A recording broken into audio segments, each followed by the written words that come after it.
My name is Loki Holgard. Um, I got into veganism when I was, I don't know what age it would be. It'd be sort of like in my late 20s, maybe the age of 27 or 28.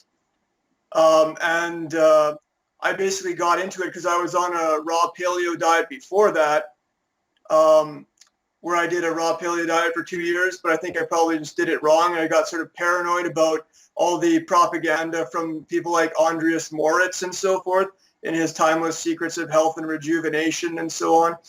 And basically I became paranoid about getting cancer states and so forth. And so I said, well, maybe vegan, blah, blah, blah. So within a couple days, basically 2 days, I first said, okay, I'm going to do vegan right now. And then I immediately switched, but I still incorporated eggs for about 2 days. Then from that point, I said, okay, vegan now. And then I dumped all the eggs. And then I continued on this vegan agenda for the 3 years. I had one interruption in which I had about 3 cans of sardines because around 9 months into it, I was sort of sensing that, something's really wrong here. This is not really appropriate. And I had never done any vegan or vegetarian diets before in my life, except when I was a teenager, which is sort of what ties into basically my health document that I wrote explains everything. And I guess he'll link it below. So that'll explain in copious detail all the minutiae of, these issues for me and my personal experience. So basically, I went on this diet. First, I was having nothing but sort of following a Gabriel Cousin style diet with mixed in with Andreas Moritz, some starches, but at the same time, quite a lot of fat, like coconut oil. And it would just be like big bowl of rice with coconut oil and some vegetables and sprouts and stuff like this. And I became I was always obsessed with health to the extreme from about the age of 14.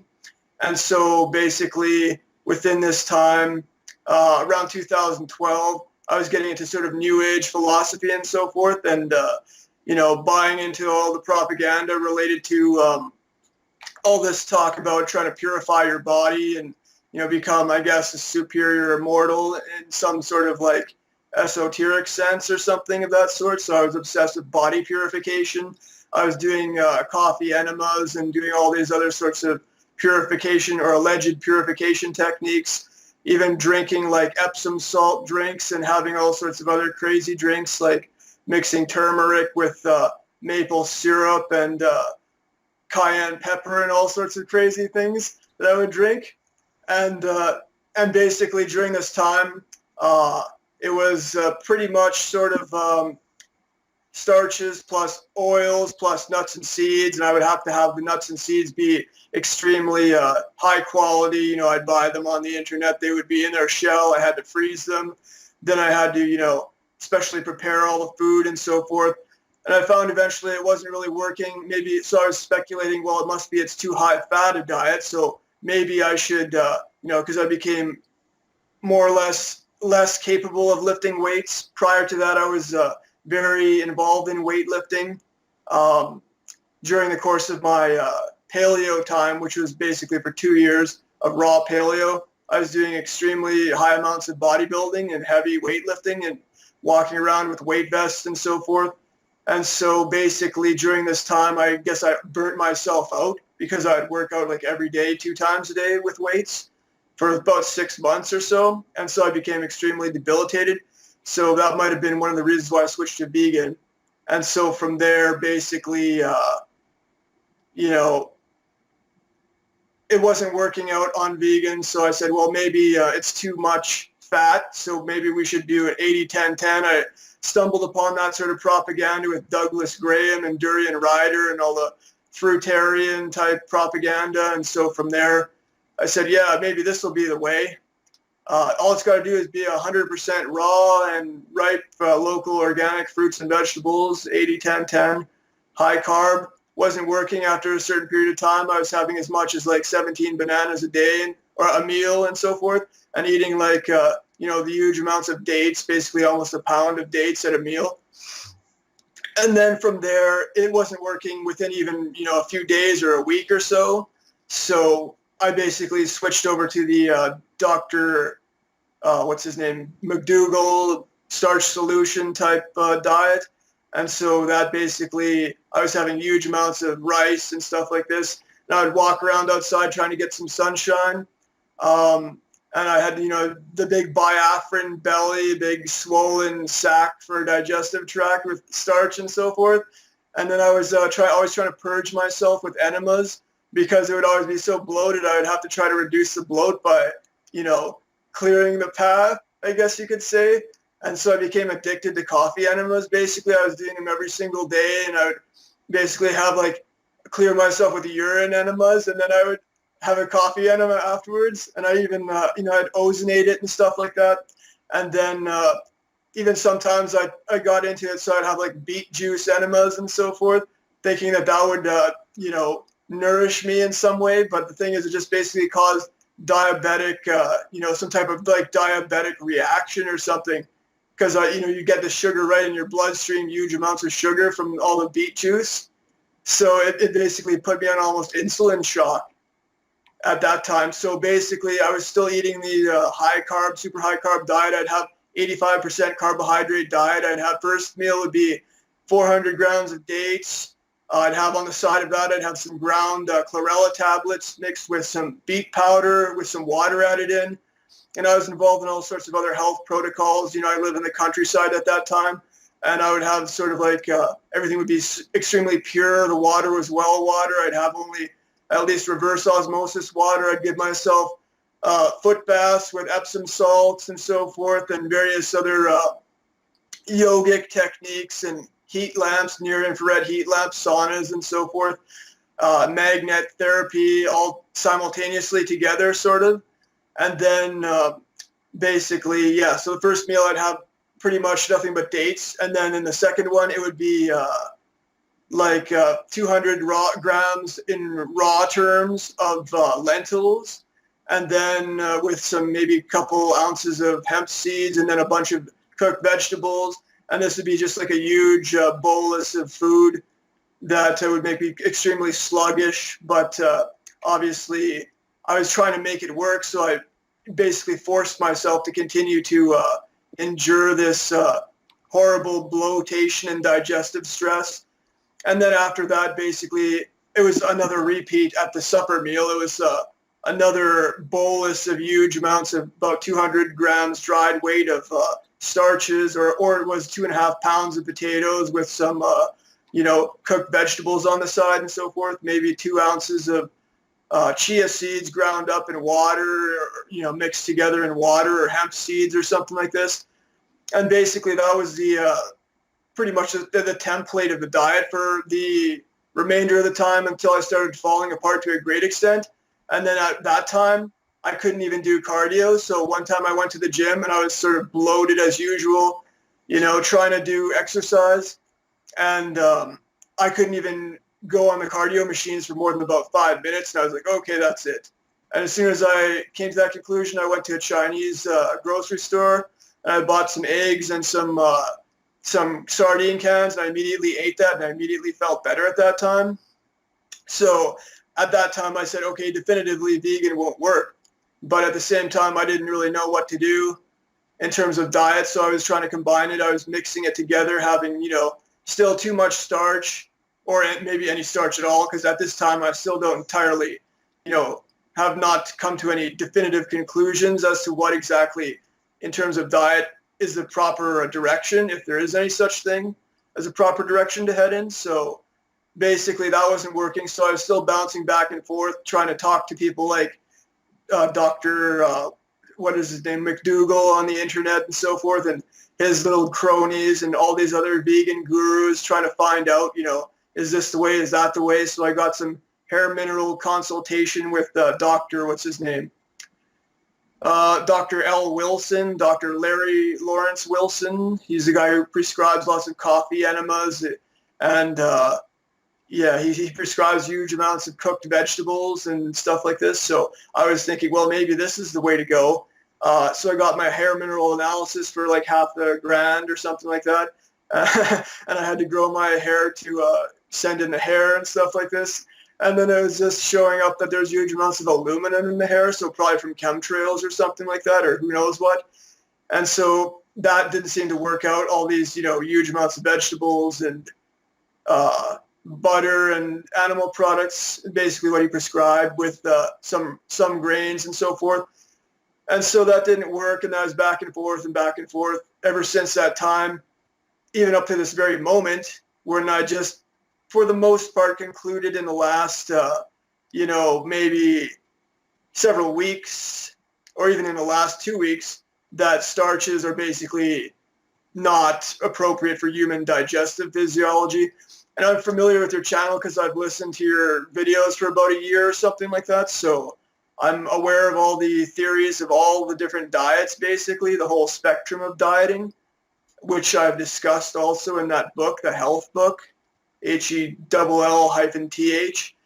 And basically, at this present time, I would say probably your direction is proper, maybe.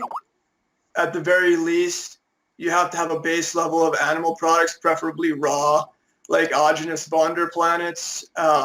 And I would say possibly, but only possibly, fruits are acceptable in a diet. And, cooked vegetables possibly are also. Those are the, I guess, provisional conclusions that I've come to at this point. But once again, I'm not entirely sure exactly what is best, because every time I continue to try to revert back to a keto diet, I never really seem to make it work for some reason. Not too sure exactly why, but maybe it's just a lack of perseverance or something like that. So I'm not really too sure, but basically, for the most part, that's my story for vegan. I tried 1 meal a day, 2 meals a day, 3, 4, whatever meals a day. I tried intermittent fasting. I tried super high carbohydrate diet, food combining, having raw sprout diets like Brian Clement and that Ann Wigmore orientation. I tried following Gabriel Cousin's so-called alleged ketogenic raw vegan diet, where everything is just basically like a bunch of coconut oil and, allegedly some nuts somehow don't put you out of ketosis, but obviously they would, because they have lots of carbohydrates in them if you have adequate quantities.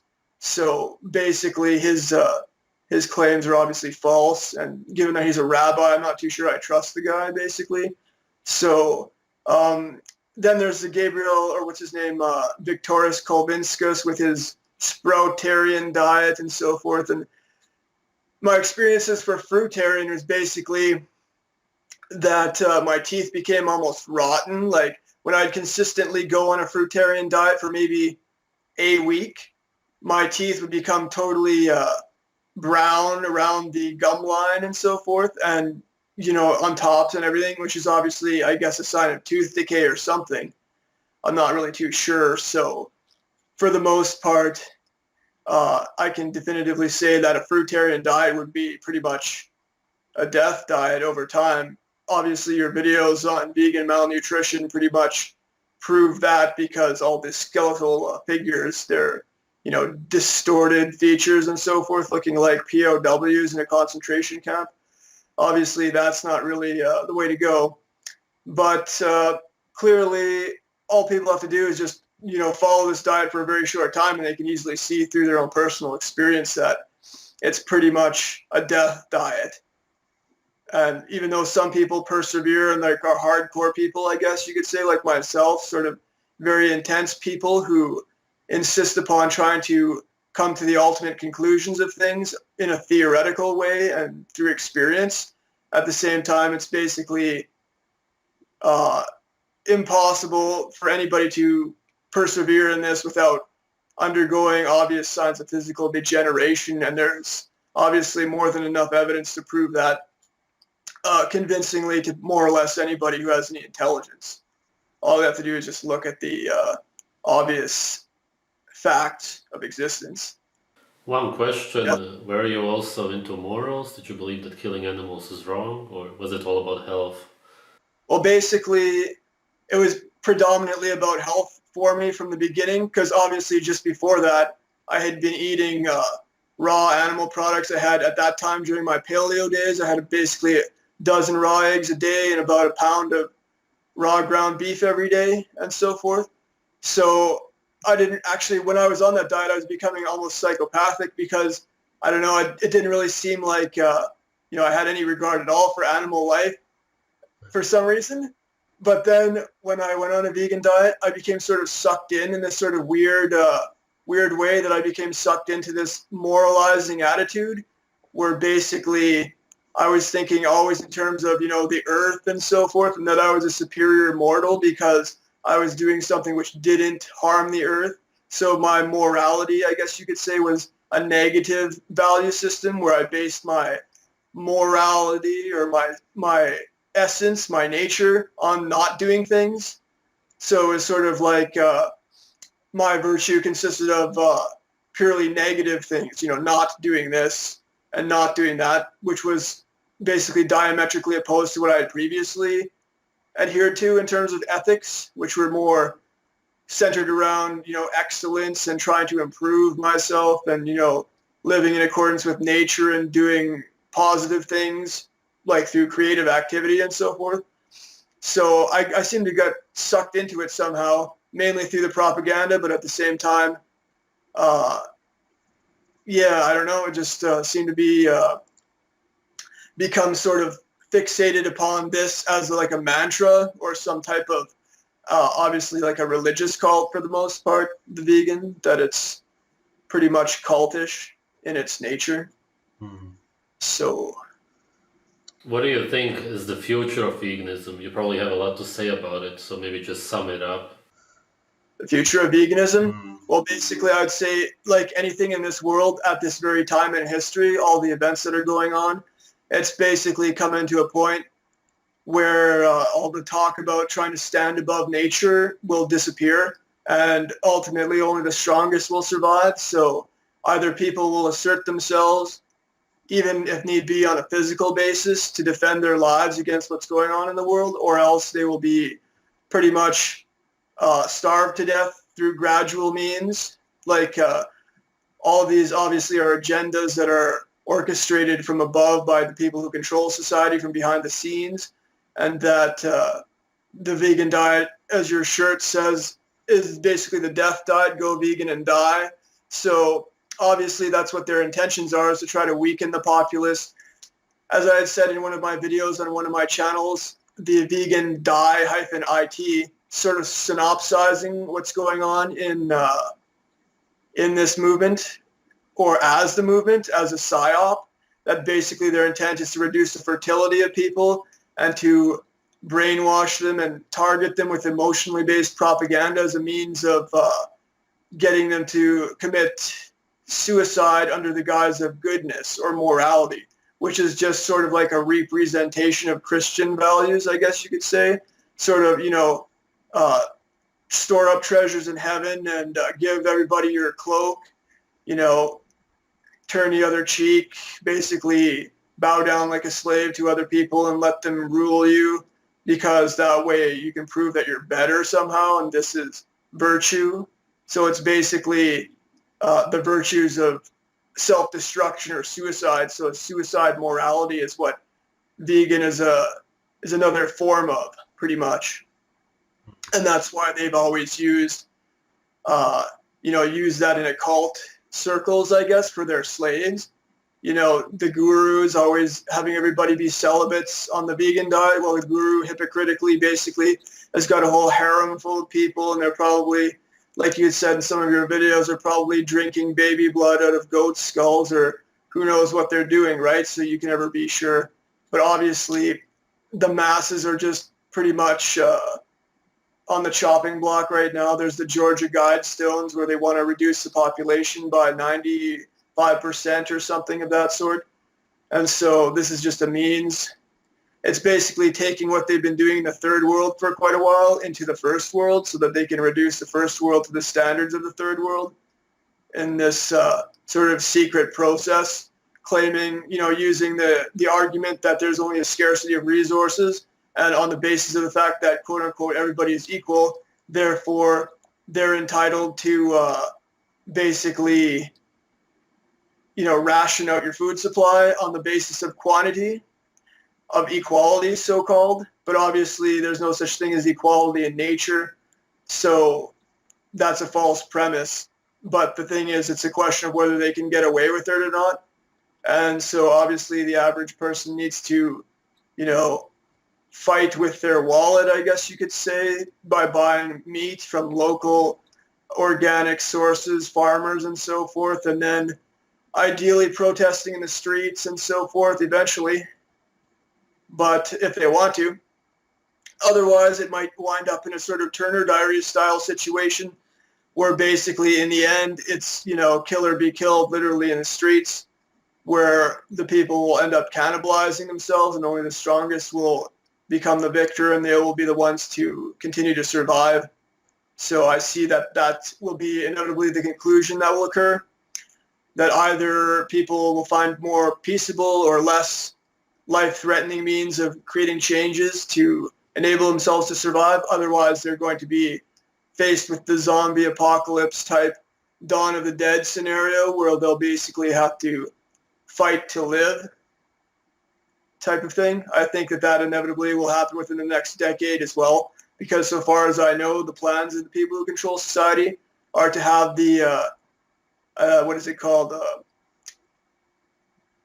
Forget exactly what it's called. Something to do with Agenda 21, the 2020 plan, I guess you could say, that they're going to try to have all these smart cities and smart this and that in place for 2020. But at least 2030 is probably when that's going to occur, because I think that there's also all sorts of like cosmic changes coming on, like Earth changes. Edgar Casey and all these other predictions and prophets allegedly are proving or prophesying that this sort of thing will happen within this time frame, like around the late 2020s. So if that is what occurs, inevitably, then it will just be survival of the fittest.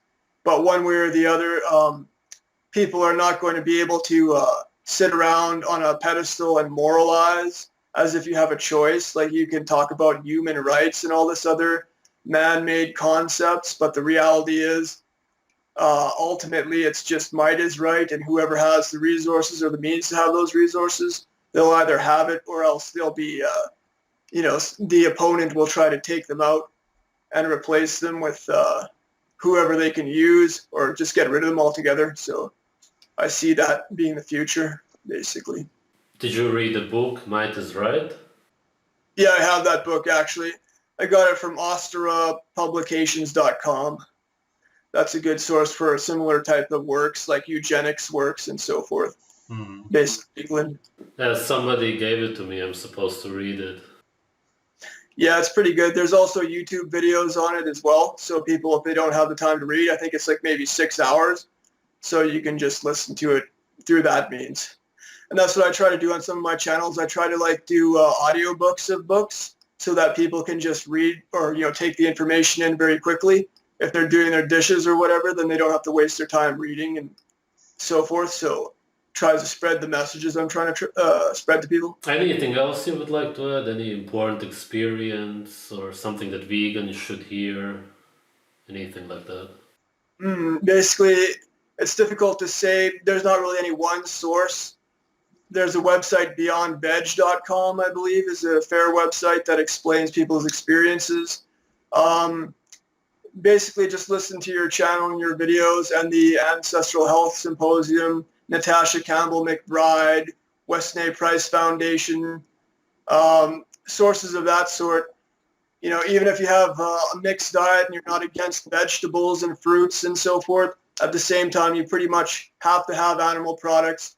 And vegan is just a fast diet, so you may as well just go on a water fast, because that way you're not contaminating your body with vegetables and starch and becoming sort of gaseous and bloated and so forth. So basically, I would say to people, there are all sorts of synopses of these sorts of things, and Spheria's channel is pretty good. So that's a good source, a good, quick, and convenient way to gather the data, basically, I would say. Yeah, well said. Anything else? At the present moment, I would say for people, I'm not going to say that you should relocate to the countryside if you have the means to do so, to sort of run away from the cities and so forth.